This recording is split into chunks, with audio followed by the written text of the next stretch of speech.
আমাদের ভেতরে যে নফস বসবাস করে, নফসে আম্মারা, যার দ্বারা মানুষ গুনাহ করে, তো এর খাবার কি? এর খাবার হলো পিতামাতার অসম্মান করা, সমস্ত ধরনের গুনাহ, হারাম খাওয়া, মানুষের সাথে ধোঁকাবাজি করা, মুভি দেখা, গান শোনা, এগুলো শেয়ার করা, হারাম রিলেশনে জড়ানো, পরনারীর সাথে পরপুরুষের সাথে কথা বলা, অর্থাৎ যাবতীয় সমস্ত গুনাহের কাজগুলোই হলো নফসে আম্মারার খাদ্য।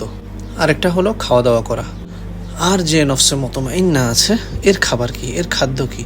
এর খাদ্য হলো 5 ওয়াক্ত নামাজ, তাহাজ্জুদের ইহতিমাম করা, মানুষের সাথে উত্তম ব্যবহার করা, পিতামাতার সাথে সৎ ব্যবহার করা, সময় অসময়ে কোরআন তেলাওয়াত করা, জিকির করা, অর্থাৎ আল্লাহ তাআলা খুশি হয় এমন সমস্ত কাজ করা। তো এখন থেকেই একটু একটু করে নফসকে কন্ট্রোল করার হিম্মত করুন এবং নফসে আম্মারাকে পরিশুদ্ধ করে নফসে মুতমাইন্না বানাতে হবে। ঠিক আছে না ইনশাআল্লাহ? জাযাকুমুল্লাহ খাইর। আসসালামু আলাইকুম ওয়া রাহমাতুল্লাহি ওয়া বারাকাতুহু।